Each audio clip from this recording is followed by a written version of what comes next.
नमस्कार, आप देख रहे हैं न्यूज फॉर नेशन और मैं हूं प्रियदर्शन। और चलिए बात करते हैं वर्ष 2013 की। दरअसल वर्ष 2013 की बात इसलिए कि वर्ष 2013 में मुख्यमंत्री नीतीश कुमार ने तब भारतीय जनता पार्टी के नेता और तत्कालीन गुजरात के मुख्यमंत्री नरेंद्र मोदी, जो मौजूदा समय में देश के प्रधानमंत्री हैं, उनकी ओर इशारा करते हुए कहा था कि सत्ता के लिए राजनेताओं को टोपी भी पहनना पड़ेगा और तिलक भी लगाना पड़ेगा। यानी राजनीति करने के लिए हिंदू मुस्लिम सबको साधने की आवश्यकता है, सबको सम्मान देने की आवश्यकता है। इसके लिए टोपी भी पहनना पड़ेगा और तिलक भी लगाना पड़ेगा। वर्ष 2013 में दिए गए नीतीश के इस बयान ने उस समय काफ़ी सुर्खियां बटोरी थी और नीतीश कुमार ने उस समय बताया था कि राजनेताओं को किस प्रकार से समदर्शी होना चाहिए।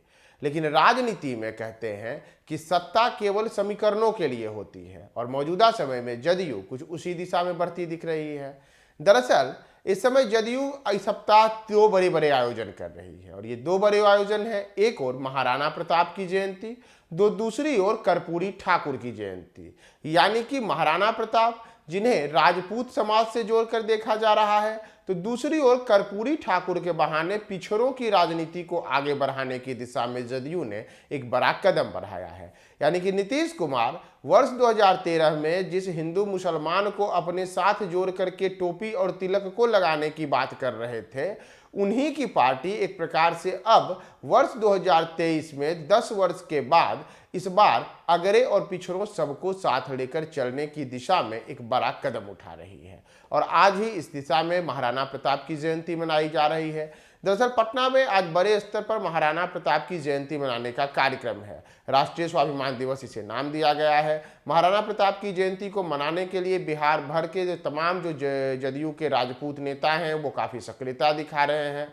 जदयू नेता संजय सिंह की ओर से इस पूरी के पूरे जो आयोजन है, इस आयोजन को सफल बनाने के लिए बड़े स्तर पर तैयारियों का अंतिम रूप दिया गया है। और आज इस महाजुटान में मुख्यमंत्री नीतीश कुमार से लेकर के तमाम जो राजपूतों के बड़े बड़े नेता हैं, बड़े लोग हैं, वो सब लोग इस कार्यक्रम में शामिल होने जा रहे हैं। एक प्रकार से देखा जाए तो नीतीश कुमार अपने इस आयोजन के माध्यम से यह दिखाने की भी कोशिश करेंगे कि जो राजपूत समाज है, उस समाज को लेकर के नीतीश कुमार की पार्टी पूरी तरीके से मुस्तैद है और राजपूत समाज एकजुटता के साथ जदयू के साथ खड़ा है।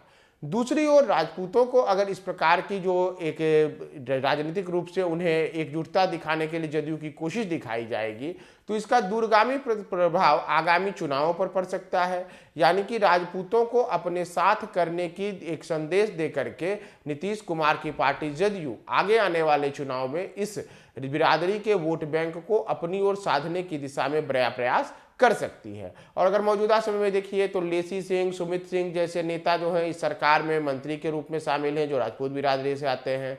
संजय सिंह खुद जदयू के उपाध्यक्ष हैं और लंबे अरसे से जदयू के नीति निर्धारकों में शामिल रहे हैं।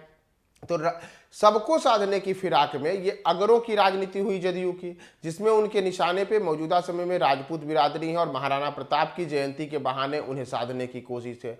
तो दूसरी ओर इसी जयंती के एक दिन बाद यानी कि 24 जनवरी को, 23 को महाराणा प्रताप जयंती, तो 24 जनवरी को अब कर्पूरी ठाकुर की जयंती मनाई जा रही है। दरअसल कर्पूरी ठाकुर को जब भी हम याद करते हैं तो उन्हें तमाम लोगों को एक साथ लेकर चलने वाले उस नेता के रूप में याद रखा जाता है, जो वास्तविक समाजवादियों को एक आदर्श नेता रहे हैं और उन्हें अगरे और पिछड़ों में न बांट करके हमेशा से ही समाजवादी नेता के रूप में देखा जाता रहा है। लेकिन जिस बिरादरी से कर्पूरी ठाकुर आते हैं, यानी कि जिस जाति से कर्पूरी ठाकुर आते हैं, वो पिछड़ी जाति के होते हैं। तो जदयू का यह आयोजन जो कर्पूरी ठाकुर की जयंती मनाने का 24 जनवरी को है, इस आयोजन के बहाने तमाम पिछड़ी और अति पिछड़ी जातियों पर भी डोरे डालने की एक योजना के रूप में देखा जा रहा है। यानी कि कर्पूरी ठाकुर के बहाने पिछड़ों और अति पिछड़ों को जदयू के लिए साधने की दिशा में भी जदयू एक बड़े प्रयास में लगी हुई है। और दूसरी ओर जो 23 जनवरी का महाराणा प्रताप की जयंती का कार्यक्रम है, इसके बहाने राजपूतों को अपने साथ जोड़ने की कोशिश है। तो आगे आने वाला जो जो चुनाव है वर्ष 2023 का, उसे लेकर के भी जदयू एक तरीके से इन आयोजनों से सीधा सीधा संदेश देने में लगी हुई है कि जैसे वर्ष 2013 में नीतीश कुमार ने टोपी और तिलक लगा करके समाज के हर धर्म के लोगों को जोड़ने की बात कही थी, उसी तरीके से अब वर्ष 2024 के लोकसभा चुनाव के पहले एक बार फिर से जदयू के लक्ष्य में तमाम वो जातियां हैं जो अलग अलग खांचों में बटी हुई हैं, और इसमें मुख्य रूप से राजपूतों को भी जदयू के साथ जोड़ने की तैयारी है। दूसरी ओर पिछड़ों की राजनीति को आगे बढ़ाते हुए पिछड़ों को भी जदयू से जोड़ने की तैयारी है, और इसके लिए सबसे मुफीद जो चेहरे हो सकते थे उसमें महाराणा प्रताप और कर्पूरी ठाकुर दो ऐसे चेहरों के रूप में इनका बेहतरीन इस्तेमाल करने की रणनीति पे आगे बढ़ा जा रहा है, जिसमें एक और महाराणा की आज जयंती मनाई जा रही है तो कल कर्पूरी ठाकुर के बहाने पिछड़ों को साधने की कोशिश दिख सकती है। क्या इसका परिणाम जदयू के लिए आगे आने वाले समय में कोई बड़ा राजनीतिक लाभ देगा, हमारी नज़र उस पर भी रहेगी, वह भी आपको बताएंगे। आप हमारे साथ बने रहे न्यूज़ 4 नेशन पे।